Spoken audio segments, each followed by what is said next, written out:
Y el Señor envió un ángel y sacó a Pedro de allí, prácticamente sin abrir ninguna puerta. Lo sacó de allí, para que uno pueda confiar en el poder de Dios, como lo dice el Salmo 103. La iglesia puede estar en el lodo cenagoso, la iglesia puede estar en el hueco y de allí la saca el Señor. Entonces,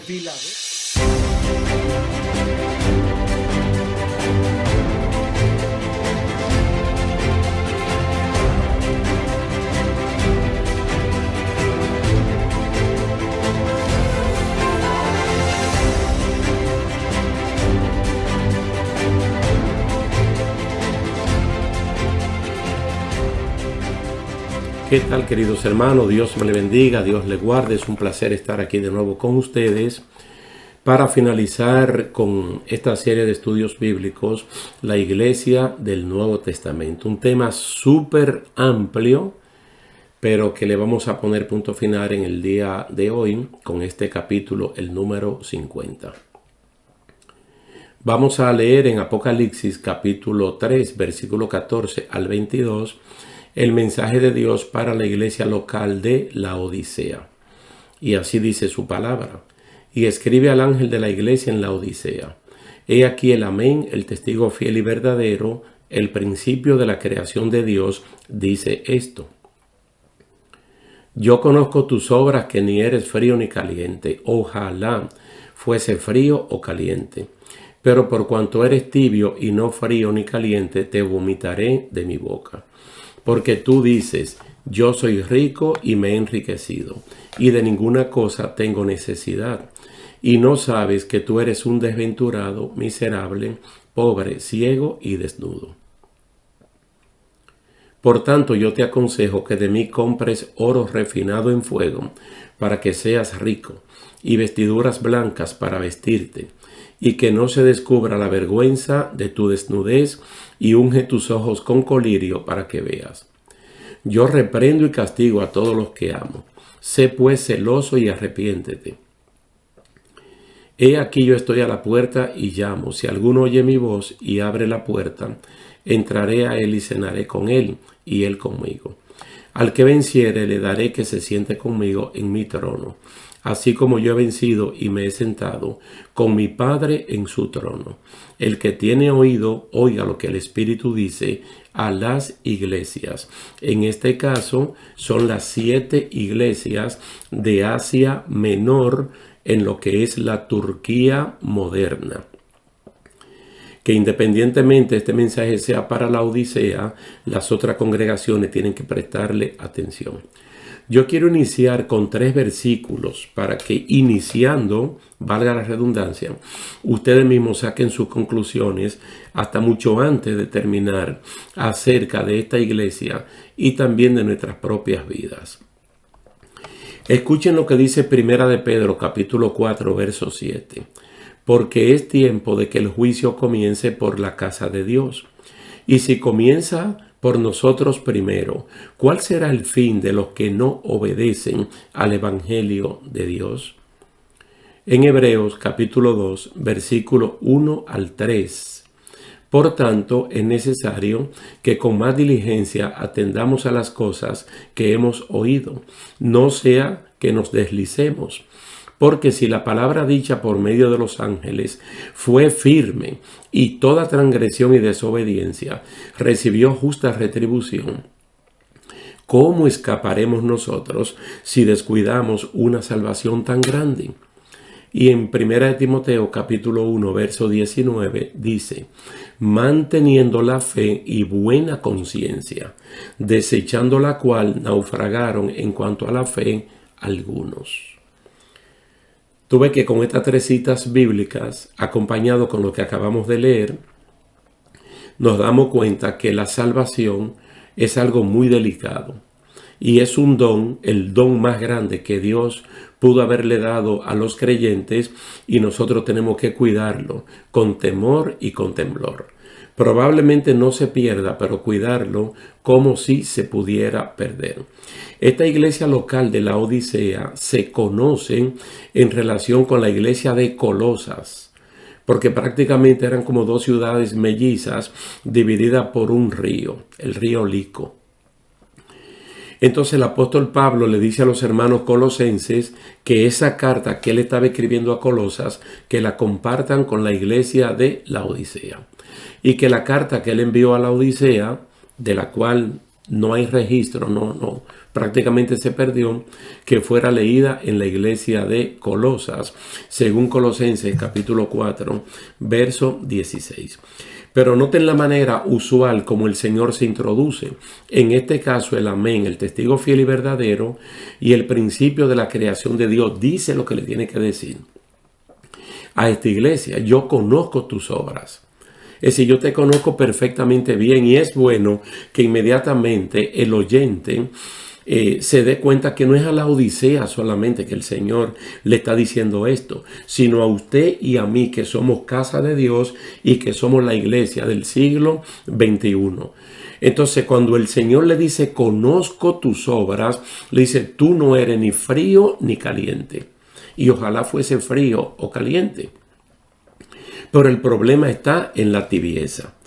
No hay duda de que el Señor Jesús está hablando de la condición espiritual de la iglesia local, porque a veces uno cree que uno puede pasar en oculto delante de los ojos de Dios, y estando tibio espiritualmente, Dios no se va a dar cuenta. Pero Él no solamente se da cuenta, sino que nos hace ver a nosotros el inmenso peligro que es mantener una vida espiritual de tibieza.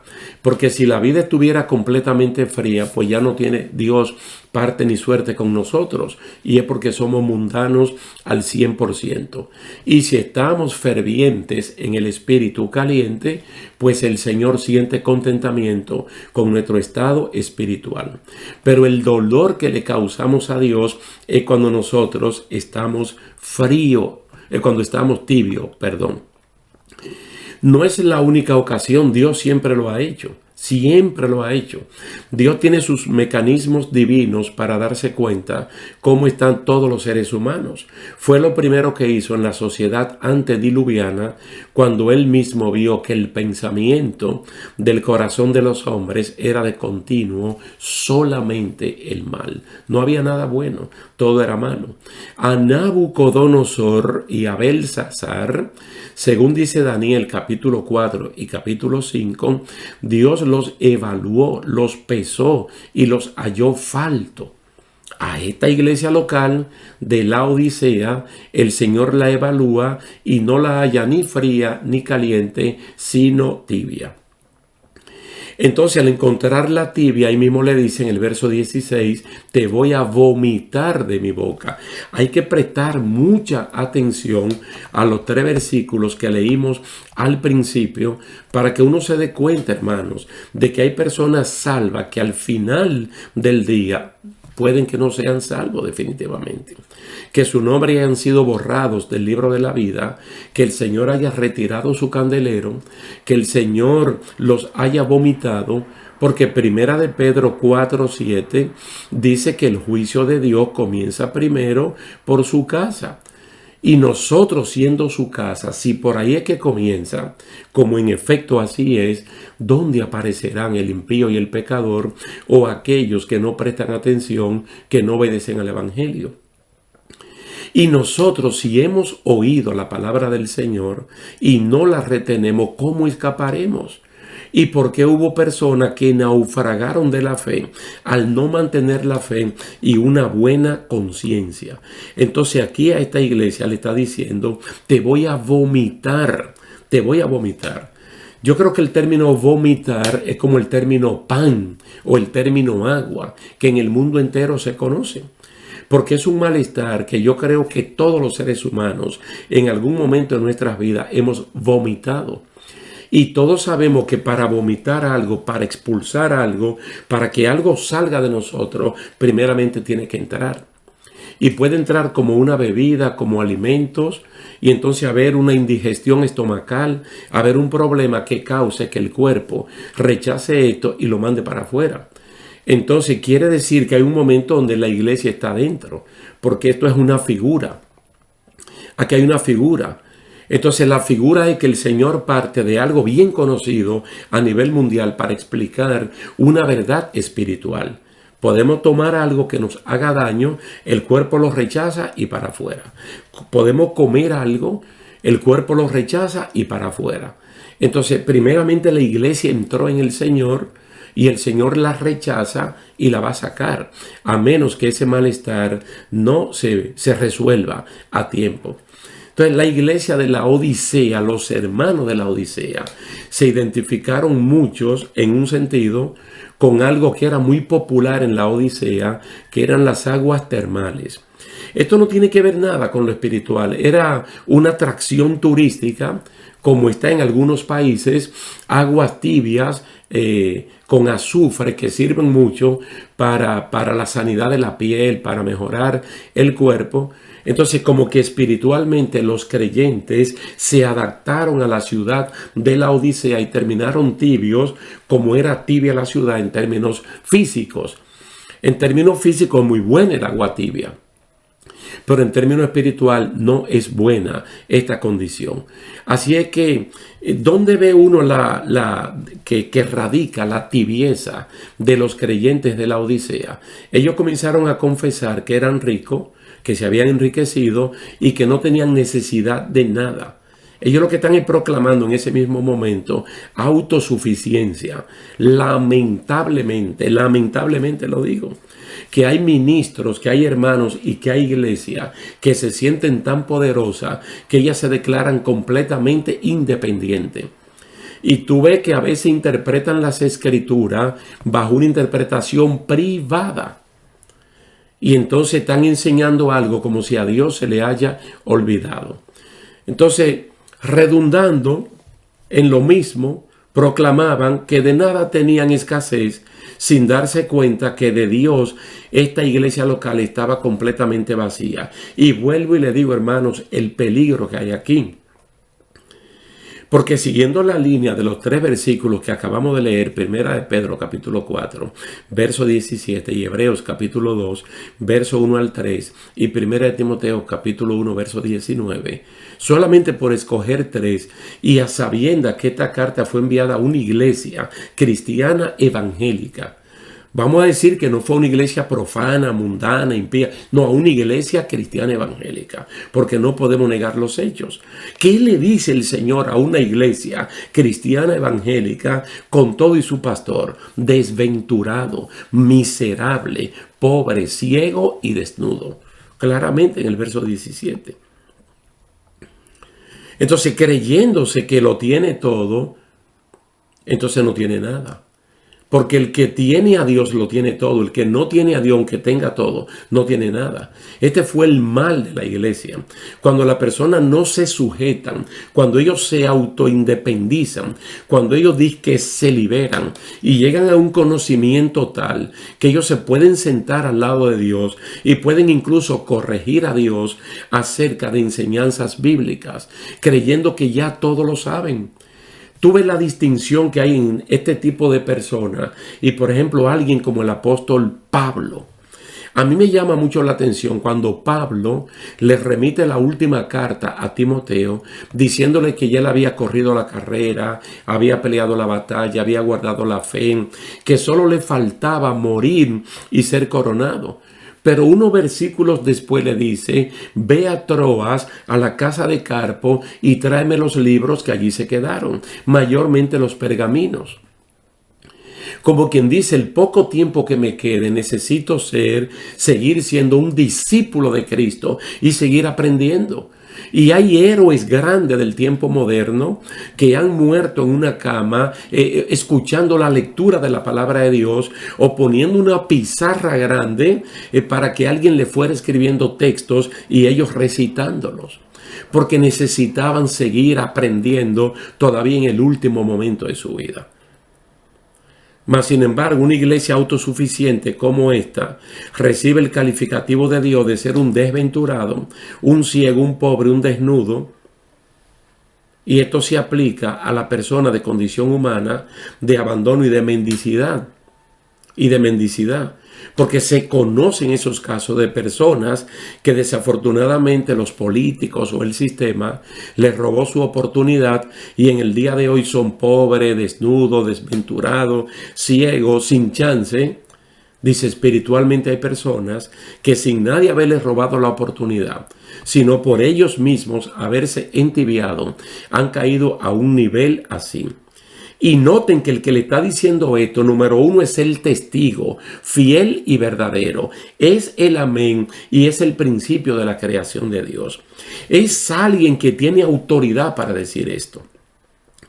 Y el Señor en el Nuevo Testamento, cuando tiene el acercamiento con cualquier persona, y en este caso con la iglesia del Nuevo Testamento, siempre lo hace utilizando el método apreciativo, reconociendo todo lo bueno que tiene la iglesia para luego corregir lo malo que pueda tener. Pero en la Odisea no hay nada bueno. En la Odisea él no encontró nada bueno. Simplemente le dice, yo conozco tus obras, y ahí mismo le dice que tú eres tibio. Ojalá fuese frío o caliente, pero tú eres tibio. No comienza como le dijo a Éfeso, o como le dijo a Esmirna, o a Pérgamo, o a Tiatira, o a las demás. Le dijo, yo reconozco que tiene esta parte buena y esta parte mala, vamos a resolverla. Aquí estamos viendo una iglesia que probablemente está mal desde la cabeza hasta los pies, incluyendo al pastor, a la junta de la iglesia, coordinadores de ministerio. Ahí estaba todo el mundo mal, porque habían llegado a un punto al estilo, el contexto de Ageo capítulo 1, donde todo el mundo prosperó económicamente, pero la casa del Señor estaba en ruinas. Espiritualmente ellos estaban en ruinas. Qué pena que hay hermanos, hermanas, familias completas e iglesias que llegan a prosperar tanto académicamente, intelectualmente, financieramente, donde ya Dios no significa nada para ellos. Entonces ahí que comienza a vivir una vida tibia, que se identifica mucho con el mundo, no para evangelizar y predicar, sino para acomodarse a ese mundo malo y perverso del cual nosotros estamos llamados a escapar. Así mismo como los dos ángeles le dijeron a Lot, sal de Sodoma, escapa por tu vida. Y él había prosperado bastante, porque él tenía muchas propiedades allí. Lamentablemente esta iglesia cayó en eso. Entonces el Señor le aconseja, porque todavía le quedaba un poco de tiempo, que de Dios compre oro refinado en fuego para que sea rico, vestiduras blancas para vestirte y que no se descubra la vergüenza de tu desnudez, y que unjas los ojos con colirio para que vea. En todo esto consiste la calentura espiritual de la que adolecían estos hermanos, estos creyentes. Tener a Dios en primer plano como único Señor equivale a tener oro refinado. Y el oro refinado usted lo puede ver en el tabernáculo representando la divinidad. Mira el caso de Lázaro el mendigo y de Dives, el rico poderoso de su tiempo. Uno era rico en bienes materiales, pero un paupérrimo en bienes espirituales. El otro era paupérrimo en bienes materiales, pero era multimillonario en bienes espirituales. De tal manera que el día que ambos murieron, uno fue sepultado con honores humanos, el otro fue sepultado, pero una delegación de ángeles vino a buscar el alma de este hombre para llevarla a la presencia de Dios como si fuera todo un multimillonario espiritual. Vestiduras blancas. ¿Qué son las vestiduras blancas? Como la narra el mismo libro de Apocalipsis, las acciones justas de los santos. Nuestra condición de competencia, de convertir la iglesia o convertir a los líderes o algunos miembros en celebridades públicas, que ellos sean el atractivo y no Jesucristo. Así no se vale. Así no se vale. Hemos mencionado tantas veces el caso de Abraham, cuando en Génesis capítulo 13 habla de que este hombre era riquísimo, pero este hombre le dio un testimonio a los cananeos que habitaban la tierra en ese momento, de que él, poseyéndolo todo, vivía como si no tuviera nada. Por eso fue reconocido por los cananeos como un príncipe habitando en medio de ellos. Abraham era el dueño de todo eso, como Dios se lo prometió, pero él vivía como si eso no fuera nada, porque él esperaba algo mejor. Él esperaba algo mejor. Entonces a la iglesia le está diciendo: yo reprendo, yo castigo a todos los que amo. Mira qué grande es el amor de Dios. Como dice Primera de Juan capítulo 3 verso 1. Mirad con cuál amor nos ha amado el Padre, que estando mal, pero habiendo todavía un poco de tiempo, el Señor muestra su amor y le dice: yo reprendo y castigo a quienes, a los que amo. A los que amo. La iniciativa de Dios está 100% en operación, porque es que Él no quiere que nadie se pierda.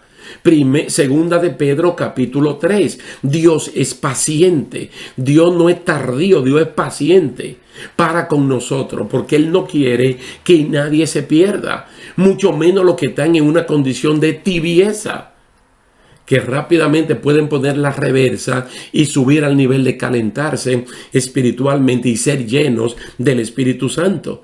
Entonces, si Dios nos está amando, si esa es la iniciativa de Él, Él espera una respuesta de las personas que están en esta condición. Sé pues celoso y arrepiéntete. Por lo menos cada domingo, en los cultos evangelísticos, en los púlpitos de todas las iglesias evangélicas, se predica un evangelio de amor y al final se hace un llamamiento al arrepentimiento para aquellos que han sido tocados por el Espíritu Santo, aquellos que han sido convencidos por el Espíritu Santo, que hagan pública la confesión de fe. Pero aquí es a la iglesia evangélica que le están diciendo: arrepiéntete. Es a la iglesia cristiana de la Odisea que el Señor le está diciendo que se arrepienta. Alabado sea el nombre del Señor. En Hebreos capítulo 12 se nos insta a poner los ojos en Jesús, tal y como lo hicieron todas las personas, hombres y mujeres, que fueron mencionados en el capítulo 11 de Hebreos. Todos triunfaron, todos ganaron, aun aquellos que murieron por su fe, por poner los ojos en Jesús. No en las riquezas materiales, no en el reconocimiento de los hombres, no en el reconocimiento de los hombres. Si los hermanos de la Odisea, si la iglesia local de la Odisea reconoce su pecado y se arrepiente, hay oportunidades para la restauración, como muy bien se explica en Hebreos capítulo 4, donde Dios le dice a su pueblo en ese momento: temamos, no siendo que creyendo una cosa seamos hallados mal delante de Dios. Delante de Dios. Ahora, nota cómo el Señor también utiliza una figura que los hermanos de la Odisea, como los creyentes de ahora, podemos entender perfectamente bien. Yo estoy a la puerta y llamo. Eso era normal. Eso era normal. Todavía en el libro de Cantares nosotros vemos perfectamente bien esa figura de alguien tocando la puerta o de alguien llamando. El que está dentro y que está escuchando tiene el poder de abrir o dejar la puerta cerrada, porque la seguridad está por dentro. El Señor no va a tumbar la puerta, no va a quebrar la puerta, no va a romper el cerrojo. Él simplemente está tocando, Él está llamando. Fíjate que Él toca, pero Él llama. Si alguno oye mi voz y abre la puerta, yo voy a entrar a Él y voy a cenar con Él. Y Él va a cenar conmigo. Dice Apocalipsis 3:20. Tú ves que no es a la fuerza, pero Él está concientizando al que está tibio. Dice: mira, tú sabes que tú estás tibio y yo sé que tú estás tibio. Como los dos sabemos que tú estás tibio, cambia. Cambia. Entonces aquí viene esta figura. Viene la figura del vómito y viene la figura de llamar a la puerta. Oye, el que está hablando es el amén, es el testigo fiel y verdadero, Y es el que genera la creación de lo que se ve y de lo que no se ve. Quiere decir que Él puede derribar esa puerta y entrar a la fuerza, pero Él no lo va a hacer. Él no lo va a hacer. Jesús está tan cerca de venir como cerca está alguien tocando la puerta. Solo hay que disponerse para abrirle mientras el toque de la puerta se oiga, mientras la voz del que está llamando se mantenga. Ojalá ustedes saquen tiempo y puedan leer a Cantares, capítulo 5, versículos 2 al 6. La voz de mi amado que llama. Ábreme, ábreme. Y a la iglesia le dice hermana mía, le dice amiga mía, le dice paloma mía, le dice perfecta mía. Y tiene que abrir a tiempo, porque cuando la iglesia representada en la amada decidió abrir, era tarde. Y el amado ya se había ido. El amado ya se había ido. Era tarde. El amado ya se había ido. El amado ya había pasado. Abrí yo a mi amado, pero ya él se había ido. Entonces, una de las cosas que nosotros vimos en Filadelfia, que el Señor le dijo a una iglesia buena como Filadelfia, fue que tenía que retener. Dice, retén lo que tiene para que ninguno tome tu corona. Tú sabes, y aquí a esta iglesia le está diciendo ahora que tiene que cambiar. Entonces mira todas las promesas que vienen de parte del Señor como un aliciente para que uno se motive, porque no vale la pena estar en esa situación de tibieza. Él dice, al que venciere yo le voy a dar que se siente conmigo en mi trono, porque hay personas que quieren violentar el Salmo número 1 y sentarse en trono de escarnecedores, en silla de enemigos de la obra de Dios. Siéntate mejor en el trono con Jesucristo. Como el Padre le dijo, siéntate conmigo. Entonces hay una promesa grande de parte del Señor. Hay vestiduras blancas. Tú sabes, hay bendición, hay salvación de parte del Señor para su pueblo. Y también hay que entender que este mensaje que la iglesia está recibiendo de parte del Espíritu Santo no es para que las demás iglesias comiencen a señalar a la Odisea diciéndole ciertamente esta iglesia está tan mal que debe de quedarse, o esta familia o este hermano. Es para que uno pueda reflexionar en uno mismo. 7 veces desde el mensaje a la iglesia de Éfeso hasta la iglesia de la Odisea, el Señor manda poner atención a la reprensión o al estímulo que se le da a cada una de la iglesia local.